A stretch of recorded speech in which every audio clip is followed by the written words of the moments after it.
نحمده ونصلي ونسلم على رسوله الكريم اما بعد اعوذ بالله من الشيطان الرجيم بسم الله الرحمن الرحيم شهد الله انه لا اله الا هو والملائكة واولو العلم قائما بالقسط لا اله الا هو العزيز الحكيم ان الدين عند الله الاسلام وما اختلف الذين أوتوا الكتاب إلا من بعد ما جاءهم العلم بغيا بينهم ومن يكفر بآيات الله فإن الله سريع الحساب فإن حاجوك فقل أسلمت وجهي لله ومن اتبعني وقل للذين أوتوا الكتاب والأميين أأسلمتم فإن أسلموا فقد اهتدوا وَإِن تَوَلَّوْا فَإِنَّمَا عَلَيْكَ الْبَلَاغُ وَاللَّهُ بَصِيرٌ بِالْعِبَادِ صدق اللہ العظیم۔ گزشتہ آیات مبارکہ میں اللہ سبحانہ و تعالی نے اس حقیقت کو واضح کیا ہے کہ ایک وفد نجران سے 60 افراد پر مشتمل نصارہ مذہب سے تعلق رکھنے والا نصارہ کے علماء اونچے درجے کے مدینہ منورہ میں نبی کریم صلی اللہ علیہ وسلم کے پاس آتے ہیں اور حضور صلی اللہ علیہ وسلم سے اپنے مذہب عیسائیت کے بارے میں بات چیت کرنا چاہتے ہیں اور اپنے مذہب کی سچائی حقانیت وہ واضح کرنا چاہتے ہیں۔ اللہ سبحانہ و تعالی نے ان کو دعوت دی۔ ان آیات مبارکہ کی ابتدائی جو آیات ہیں سورہ آل عمران کی، یہ در حقیقت اسی پس منظر میں نازل ہوئی ہیں، اور پھر اس سورہ مبارکہ میں بھی زیادہ تر اللہ سبحانہ و تعالیٰ کا سخن یعنی انداز جو بیان کرنے کا ہے وہ اہل کتاب کی یہ جو دوسری جماعت تھی نصارہ کی، ان کی فکری اور علمی گمراہی کو واضح کرنے کے حوالے سے۔ جیسے اس سے پہلے سورہ بقرہ میں اللہ نے یہود ان کی جو عملی گمراہی تھی کہ ان کے اندر علم تو کسی درجے میں موجود تھا لیکن عملی حوالے سے وہ لوگ بہت ہی زیادہ بے راہ روی کا شکار ہو چکے تھے۔ قرآن مجید نے تفصیل سے ان کی ان بد اخلاقیوں اور بد عملیوں کا ذکر کیا ہے۔ یہاں قرآن مجید نے پیچھے بھی والراسخون فی العلم کا ذکر کیا تھا کہ جو راسخ فی العلم ہوتی ہیں، علم میں رسوخ رکھنے والے لوگ ہوتے ہیں، وہ اس بات کو جانتے ہیں، اس بات کی گواہی دیتے ہیں، وہ یقین رکھتے ہیں کہ جو متشابہات ہیں یعنی جو اللہ کی ایسی آیات ہیں جن کا معنی اور مفہوم واضح نہیں ہے، وہ ان کے معنی کو جانتے ہیں اور یہ سمجھتے ہیں کہ ان کی مراد کیا ہے، اور وہ اللہ کی طرف سے ان کے صحیح مفہوم اور معنی کو واضح طور پر سمجھتے ہیں اور لوگوں کو بیان کرتے ہیں ایک تفسیر کے مطابق۔ یعنی وہ متشابہات کو ان محکم کی روشنی میں سمجھتے ہیں۔ یہ نہیں ہے کہ وہ متشابہات کے پیچھے پڑ دیں، جیسے کہ ایک طبقہ وہ مشتبہ امور کے پیچھے پڑا ہوا ہے۔ آج بھی اور ہمیشہ عیسائیوں میں بھی یہی چیزیں رہی ہیں کہ جو ان کے اندر مشتبہ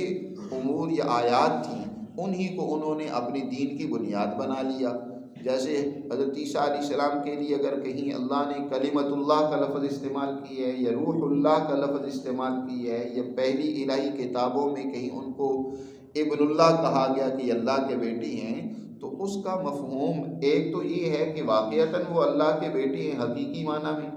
اور دوسرا معنی پیارے کے لیے استعمال ہوتا ہے۔ جیسے میں نے پہلے بات کی تھی کہ عام طور پر انسان پیار سے کسی کو بلاتا ہے تو کہتا ہے بیٹا یہ کام کر دو، بیٹا ادھر آؤ، بیٹا یہ کوئی ہدایت دیتا ہے، حکم دیتا ہے، تو وہ در حقیقت ایک پیار کا اظہار ہوتا ہے۔ یہ لفظ پیار کے طور پر استعمال کیا جاتا ہے، نہ یہ کہ وہ کوئی اس کا حقیقی بیٹا ہوتا ہے اور اس کو بیان کیا جا رہا ہوتا ہے۔ تو حضرت عیسیٰ علیہ السلام کے لیے اگر یہ لفظ استعمال ہوا ہے تو اس کا مطلب یہ لے لینا کہ وہ واقعی کیا ہیں، اللہ کے بیٹے ہیں، اور اس کی بنیاد پر ان کی خدائی کا دعویٰ کرنے لگ پڑنا، یہ تو بہت بڑی گمراہی ہے جو نصارہ میں پھیلی۔ حضرت عیسیٰ علیہ السلام وہ کیا تھے؟ اللہ کے بندے تھے۔ دوسری جگہ پر واضح طور پر حضرت عیسیٰ علیہ السلام اور ان کی والدہ کے بارے میں اللہ تعالیٰ نے بڑے ہی عجیب انداز میں بات بیان فرمائی کہ دیکھو ان مثل عیسیٰ عند اللہ کمثل آدم، عیسیٰ علیہ السلام کی مثال آدم علیہ السلام کی سی بھی ہے. جیسے اللہ نے آدم کو مٹی سے بنایا اور براہ راست بغیر ماں باپ کے پیدا کیا، اسی طرح حضرت عیسیٰ علیہ السلام جو ہے ان کو بھی اللہ تعالیٰ نے بغیر والد کے پیدا کیا. یہ اللہ کی ایک قدرت ہے. باقی رہی یہ بات کہ تم جو حضرت عیسیٰ علیہ السلام کو خدا کا بیٹا مانتے ہو، حضرت عیسیٰ علیہ السلام کیا ان کی والدہ بھی، اگر یہ سارے کائنات میں جو کچھ ہے، اللہ نے یہاں بڑی سخت الفاظ میں یہ بات بیان کی ہے کہ اگر اللہ ان کی گرفت کرے اس کائنات کے اندر جو بھی ہے، تو اللہ سے بچانے والا کون ہے؟ حضرت عیسیٰ علیہ السلام تو اللہ کے بندے ہی ہیں. کل قیامت کے دن بھی حضرت عیسیٰ علیہ السلام اسی حقیقت کو واضح کریں گے کہ اے اللہ میری حیثیت تو تیری بندگی کی تھی، میں نے سوائے تیری بندگی کے اور کچھ نہیں کہا. وَإِذْ قَالَ اللَّهُ يَا عِيسَى ابْنَ مَرْيَمَ أَأَنْتَ قُلْتَ لِلنَّاسِ اتَّخِذُونِي وَأُمِّيَ إِلَٰهَيْنِ مِن دُونِ اللَّهِ. کل قیامت کے دن اللہ عیسیٰ علیہ السلام سے کہے گا کیا تم نے لوگوں کو یہ کہا تھا کہ مجھے اور میری ماں کو جو ہے وہ خدا بنا لو، اللہ کو چھوڑ دو اور میں ہی تمہارا خدا ہوں؟ تو حضرت عیسیٰ علیہ السلام کہیں گے قال سبحانک ما یکون لی ان اقول ما لیس لی بحق. اللہ تو پاک ذات ہے، میں یہ کیسے کہہ سکتا تھا؟ میری طاقت کہ میں کہوں کہ میں خدا ہوں. ان کنت قلت فقد علمت، اگر یہ میں نے بات کہی ہوتی تو تیرے علم سے تو باہر نہیں ہے، تو سب کچھ جانتا ہے. یہ انہوں نے خود ہی اپنی طرف سے گھڑ لی ہے، یہ ان کی اپنی باتیں تھیں. میں نے ان کو کبھی اس طرح کی تعلیم نہیں دی، میں نے تو ہمیشہ اپنی بندگی کا اظہار کیا. تو حضرت عیسیٰ علیہ السلام وہاں کل قیامت کے دن اللہ کے سامنے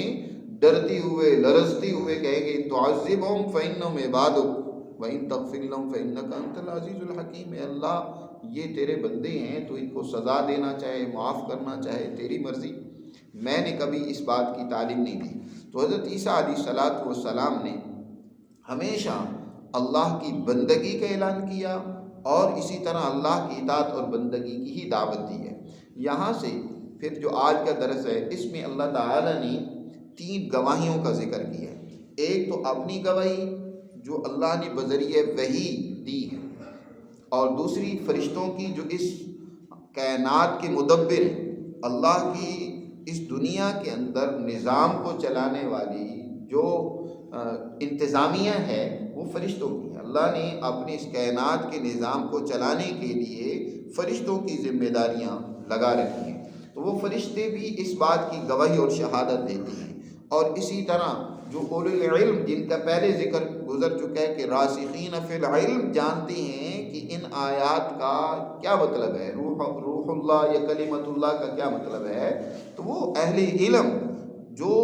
عدل و انصاف دنیا میں قائم کرنا چاہتے ہیں وہ بھی اس بات کی گواہی دیتے ہیں کہ لا الہ الا ہو، کہ اللہ کے سوا کوئی معبود نہیں ہے. اس کائنات کا معبود ایک ہی ہے، وہ ذات واحد اللہ سبحانہ و تعالیٰ کی ذات ہے. اس کے سوا کوئی اور معبود حضرت عیسیٰ علیہ السلام کو بنا لیا جائے، کسی اور پیغمبر کو، کسی اور مخلوق کو، کسی اور کو وہ درجہ خدائی کا دے دیا جائے، نہیں. لا الہ الا ہو العزیز الحکیم. فرمایا شہید اللہ انہ لا الہ الا ہو. 2 دفعہ اس آیت میں فرمایا کہ اللہ اس بات کی شہادت دیتا ہے. اللہ کی شہادت بذریعہ وحی ہے. ہر زمانے میں اللہ نے اپنے پیغمبروں پر جو وحی نازل کی، اور اب آخری زمانے میں جناب رسول اللہ صلی اللہ علیہ وسلم پر اس نے وحی نازل کی. اس وحی میں یہ بات واضح کر دی ہے کہ انہ لا الہ الا ہو، کہ بے شک اس کے سوا کوئی معبود نہیں. والملائکۃ، اور فرشتے بھی اس بات کی شہادت دیتے ہیں. اور وَأُولُو الْعِلْمِ، اور علم والے بھی اس بات کی شہادت دیتے ہیں. قائمًا بالقسط، قائمًا بالقسط کا تعلق تینوں سے بھی ہو سکتا ہے. یعنی اللہ جو اس دنیا میں آسمان و زمین کا نظام قائم کیے ہوئے ہے وہ عدل و انصاف کی بنیاد پر قائم کیے ہوئے. فرشتے اسی نظام کو قائم رکھنے کے لیے جو انتظامیہ کا کردار ادا کرتے ہیں وہ عدل و انصاف کی بنیاد پر. یہ کائنات کا نظام انتہائی متوازن عدل کے اصول پر قائم ہے، ظلم کے اصول پر قائم نہیں ہے. اور اسی طرح اہل علم جو علم صحیح معنوں میں رکھنے والے ہیں ان کی بھی ذمہ داری یہی ہے کہ دنیا میں کیا کریں، عدل و انصاف کو قائم کریں۔ یہ بات بھی یہاں قرآن نے گویا کہ واضح کر دی ہے کہ صحیح علم رکھنے والے انسان، راسخین فی العلم، ان کا کردار دنیا میں کیا ہوگا، قائما بالقسط، انصاف کو قائم کرنا، عدل کو قائم کرنا، ظلم کو مٹانا۔ یہ جو شرک کا راستہ ہے یہ بھی ظلم ہے، اس لیے ان الشرک لظلم عظیم، کہ خدا کے علاوہ کسی اور کی غلامی کرنے لگ پڑو، کسی اور کو خدائی کا درجہ دینے لگ پڑو، چاہے وہ کوئی پیغمبر ہو، پیغمبر کی بھی غلامی اور اطاعت اس معنی میں کہ اس کو خدا بنا لینا اور اپنے تمام زندگی، وسائل اور تمام امور کا اسی کو مالک مختار سمجھنے لگ پڑنا۔ اللہ کے سوا کسی کی غلامی، اطاعت اور بندگی نہیں ہے، اللہ کے سوا کسی کی بندگی نہیں ہے۔ اطاعت بھی در حقیقت انبیاء علیہ السلام کی بھی وہ اللہ کی اطاعت ہے۔ حضور نے ارشاد فرمایا من اطاعنی فقط اطاع اللہ، جو میری اطاعت کرے گا وہ حقیقت میں اللہ کی اطاعت کرے گا۔ اور خود قرآن میں دوسری جگہ پر اللہ نے ارشاد فرمایا ما کان لنبی، کسی نبی کے لیے، کسی ولی کے لیے قطعاً یہ مناسب نہیں ہے کہ وہ لوگوں کو کہیں یکونوا عبادا لی من دون اللہ، لوگوں کو چھوڑ کر، اللہ کو چھوڑ کر مجھے اپنا خدا بنا لو۔ ہر ولی، ہر نبی وہ در حقیقت اللہ کونوا عبادا لی عباد اللہ، وہ یہی تعلیم دیتا ہے کہ لوگوں اللہ کے بندے بن جاؤ، اسی کی غلامی کرو، اسی کی بندگی کرو۔ تو دنیا میں شہادت اللہ نے بھی یہی دی، فرشتوں نے بھی، اور دنیا میں اہل علم جو عدل قائم کرنے والے ہیں، ظلم کو مٹانے والے ہیں، وہ بھی اسی بات کی شہادت دیتے ہیں کہ لا الہ الا هو العزیز الحکیم، اللہ کے سوا کوئی معبود نہیں، وہی غالب ہے، اسی غلبے کی بنیاد پر، عدل و انصاف کی بنیاد پر اس نے دنیا کا نظام قائم کیا، اور وہ الحکیم ہے کہ اس کے نظام کے اندر بڑی حکمت و دانائی ہے۔ حضور صلی اللہ علیہ وسلم جب یہ آیت مبارکہ پڑھتے تھے تو اس کے بعد یعنی اس کے جواب میں فرماتے تھے بلا وانا علی ذلک من الشاہدین، ہاں میں بھی اس بات کی شہادت دیتا ہوں کہ اللہ کے سوا کوئی معبود نہیں، بلا وانا علی ذلک من الشاہدین، میں بھی ان شاہدین میں سے ہوں کہ لا الہ الا ہو، اللہ کے سوا کوئی معبود نہیں۔ ان الدین عند اللہ الاسلام، اور یہ بات بھی یاد رکھو، ان الدین، حضرت عبداللہ ابن عباس رضی اللہ تعالیٰ عنہ کی قرات میں آتے ان الدین، اگر انا کی بجائے انا ہو تو اس کا مطلب یہ ہے کہ اللہ بھی، فرشتے بھی، اور دنیا میں عدل و انصاف قائم کرنے والے اہل علم بھی اس بات کی بھی گواہی دیتی ہے کہ دین اس وقت اللہ کے ہاں الاسلام ہی ہے، اسلام کے علاوہ اور کوئی دین دنیا میں اس وقت کامیابی کا، نجات کا ذریعہ نہیں ہے، وہ صرف اسلام ہی ہے۔ یا ان ہو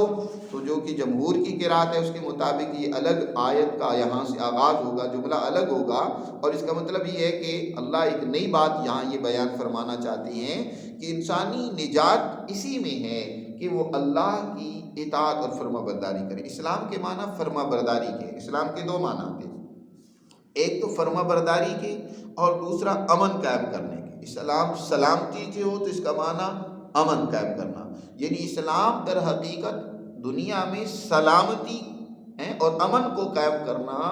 یہی اللہ کا حکم ہے، یہی اللہ کی فرما برداری اور اطاعت ہے۔ یا یہ کہ اسلام جو راجے معنی ہے وہ یہ ہے کہ فرما برداری کرنا، اطاعت کرنا، احکامات کو بجا لانا،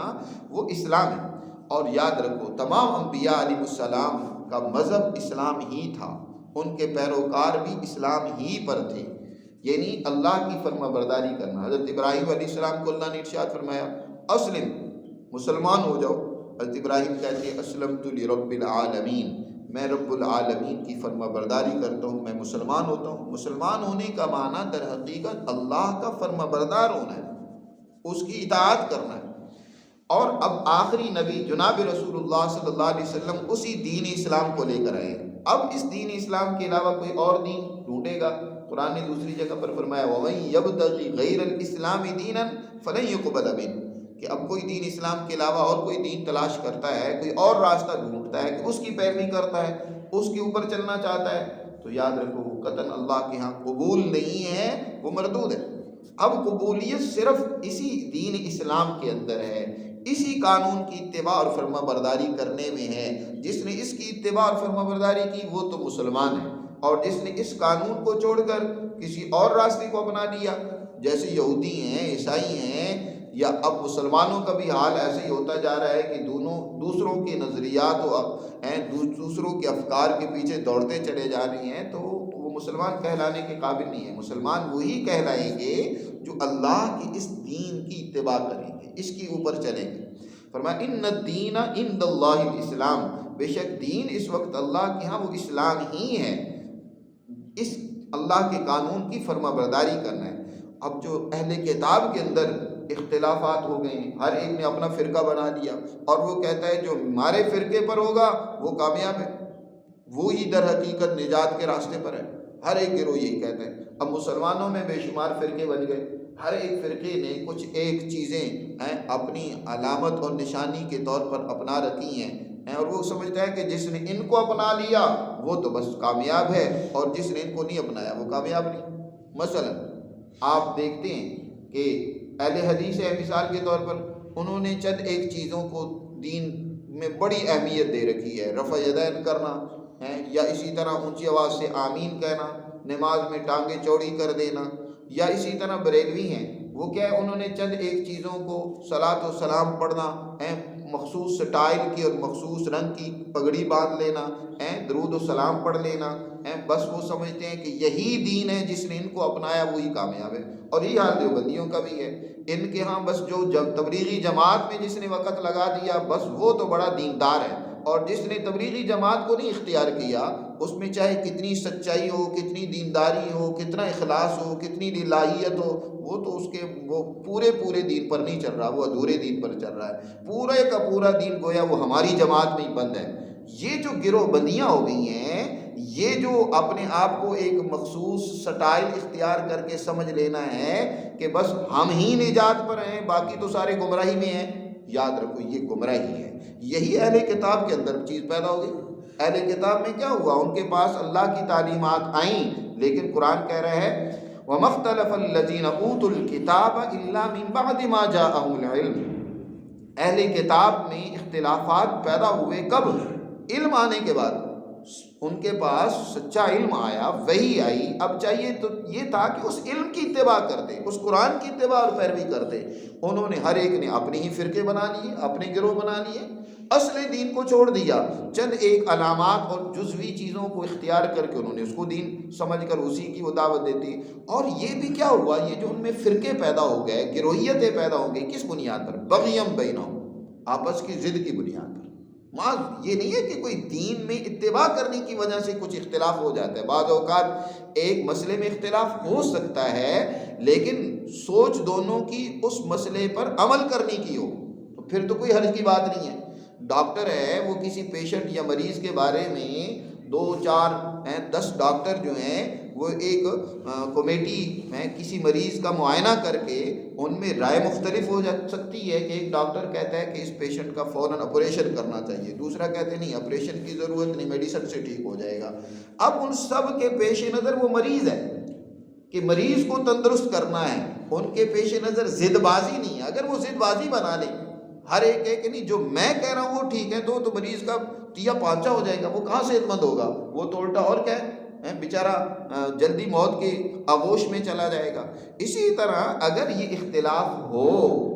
دین پر عمل کرنے کے حوالے سے تو پھر تو کوئی حرج کی بات نہیں ہے، وہ تو در حقیقت دین پر صحیح طریقے سے اس کے اندر نکھار پیدا ہوگا، اس کے مخفی گوشے کھل کے سامنے آئیں گے، کئی حکمتیں اس کی دین کی پتہ چلیں گی اور اس پر عمل کرنا آسان ہوگا۔ پھر جون سا بھی جو طریقہ اختیار کر لے گا وہ اس کو اختیار کر لے گا، لیکن دوسرے کو وہ غلط نہیں کہے گا، بے دین نہیں سمجھے گا، یا اس کو کم دین پر چلنے والا نہیں سمجھے گا۔ اگر ایک آدمی نے تبلیغی جماعت کا راستہ اختیار کیا مثال کے طور پر تو اچھی بات ہے، وہ اس ذریعے سے اس طریقے سے وہ دین کو اپنے اندر پیدا کرنا چاہتا ہے، لوگوں میں پھیلانا چاہتا ہے، لیکن وہ دوسروں کو یہ نہیں سمجھتا کہ وہ دین پر نہیں ہے،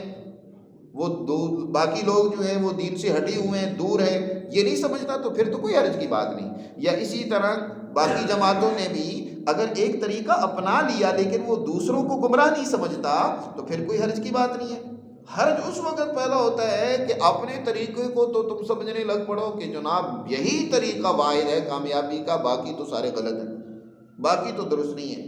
تو اس سے کیا پیدا ہو جاتی ہے؟ بغیم بینہم، قرآن کہہ رہا ہے آپس کی ضد کی بنیاد پر، آپس کے اندر کیا پیدا ہو جائے؟ بغض پیدا ہو جائے، دوسروں کی عزت نہ رہے، دوسروں کے لیے جو ہے وہ انسان جو ہے اس کو اہمیت نہ دے، تو اصل دین کو چھوڑ کر اپنے اس راستے کو ہی سب کچھ سمجھنے لگ پڑے۔ تو یہ طریقہ اہل کتاب میں پیدا ہوا، بغیم بینہم ومن یکفر بآیات اللہ فإن اللہ سریع الحساب۔ اللہ کی اصل احکامات کا، آیات کا جو بھی انکار کرے گا تو یاد رکھو اللہ کا قانونی حساب وہ بھی انتظار میں ہے، بہت اللہ جلد حساب کرنے والا ہے۔ فإن اللہ سریع الحساب۔ فإن حاجوک فقل اسلمت وجهي للہ ومن اتبعني۔ اے پیغمبر آپ فرما دیجئے اگر یہ آپ سے جھگڑتے ہیں، یہ جو نصارہ کا وفد آپ سے بحث و مباحثہ کرنے کے لیے آیا ہے، یہ آپ سے جھگڑنا کرنا چاہتا ہے، جھگڑا کرنا چاہتا ہے، اور کہتا ہے کہ حضرت عیسیٰ علیہ السلام ابن اللہ ہیں یا خدا وہ بھی ہیں، ان اللہ ثالث ثلاثہ، اللہ کی وحدانیت میں جھگڑتے ہیں، اس کی تعلیمات میں جھگڑتے ہیں، تو آپ کہہ دیں، اعلان کر دیں اسلمت وجہی للہ ومن اتبعني، میں نے تو اپنے آپ کو اللہ کے حوالے کر دیا، اور جو میرے پیروکار ہیں انہوں نے بھی اپنے آپ کو اللہ کے حوالے کر دیا، اللہ کے دین پر وہ چلنے کے لیے تیار ہیں۔ اسلمت وجہی للہ ومن اتبعني وقل للذین اوتوا الکتاب والأمیین، اور فرما دیجئے ان اہل کتاب سے، اہل کتاب کی دونوں جماعتیں، یہودیوں کی بھی اور عیسائیوں کی بھی، اور والامیین، اور عرب کے ان لوگوں سے بھی جو ان پڑھ ہیں، جن کے پاس علم نہیں ہے، ان سے بھی فرما دیجئے اسلمتم، کیا تم مسلمان ہوتے ہو؟ تم بھی اپنے آپ کو اس دین کے فرما برداری میں لگاتے ہو، اس کی اطاعت کرتے ہو؟ فَإِنْ أَسْلَمُوا، پھر اگر وہ اپنے آپ کو فرما بردار بنا دیں دین اسلام کا، اور اللہ کی ان تعلیمات کا وہ آپ فرما بردار بنائیں اور اس کی اتباع کریں، تو فَقَدْ اهْتَدَوْا، پھر تو ہدایت پر ہے۔ اس قرآن مقدس کی اطاعت کرنا، قرآن کہتا ہے ہدایت کا راستہ در حقیقت اس کی اطاعت کرنا ہے جو اللہ نے انسانیت کی نجات کے لیے نازل کیا ہے، اللہ کے قانون کو سمجھیں۔ آج بڑا افسوس ہے، ہر ایک نے اپنی کتاب بنائی ہوئی ہے، اس کی تعلیم دے گا، قرآن کی تعلیم دینے اور سمجھنے سے لوگ باغی ہوتے جا رہے ہیں، دور بھاگتے چلے جا رہے ہیں۔ بریلویوں نے اپنا فیضان کے نام سے وہ کتاب انہوں نے بنائی ہوئی ہے، کسی جماعت نے کوئی کتاب بنائی ہوئی ہے، اپنے مقصد کی احادیث ان میں جمع کر دی ہیں، لیکن اصل جو تعلیم ہے اللہ کے قرآن کی، اس کو سمجھنے سے قاصر ہے، اس کی طرف کوئی توجہ نہیں ہے۔ کبھی اس طرح نہیں ہوا کہ مل بیٹھ کر آپس میں مشورہ کریں کہ یار ہمیں قرآن کو سمجھنا چاہیے، اصل دین تو یہ قرآن ہے جو اللہ نے انسانیت کے لیے نازل کیا، تو ان کو کہو کیا وہ اس کی فرما برداری کرتے ہیں جو اللہ نے نازل کیا ہے دین، اس کے وہ اپنے آپ کو حوالے کرتے ہیں؟ اگر تو اس کے حوالے اپنے آپ کو کرتے ہیں تو پھر کہہ دو کہ فقد اہتدوا وإن تولوا، اور اگر پھر اس سے منہ موڑیں تو فإنما علیک البلاغ، تو آپ کے ذمے تو اللہ کے احکامات کو پہنچا دینا ہے۔ واللہ بصیر بالعباد، اللہ کے بندے اس کی نظر میں ہیں، اللہ ان کو دیکھ رہا ہے، کون اس کے قانون کی اتباع کرتا ہے، کون اس کے قانون سے انحراف کرتا ہے۔ تو اللہ نے انسانیت کو واضح طور پر دو ٹوک ان کے کیا نظریات ہونے چاہیے، ان کا عمل اور کردار کیسا ہونا چاہیے، اپنے کلام مقدس میں سمجھا دیا۔ اس کی تشریح نبی کریم صلی اللہ علیہ وسلم نے اپنے عمل سے، اپنے اقوال سے، احادیث مبارکہ سے اس کی تشریح کی ہے۔ اصل قرآن ہے، حضور صلی اللہ علیہ وسلم کی سیرت یا احادیث اسی قرآن کی تشریح ہے، اسی کی وضاحت ہے۔ اگر قرآن کو سامنے رکھ کر احادیث مبارکہ کا مطالعہ ہوگا تو پھر تو صحیح دین آئے گا، اور اگر قرآن کو الگ رکھ دیا اور اپنی مرضی کی کوئی حضور کی بات لے لی، جی کسی نے کوئی بات لے لی، کسی نے کوئی بات لے لی، تو انہوں نے دین میں اختلاف پیدا کر دیا، فرقے بنا دیے۔ تو اصل دین کی اتباع اور فرما برداری ہی اسلام ہے، اس پر ہی چلنے میں کامیابی اللہ ہمیں سمجھ نصیب فرمائے۔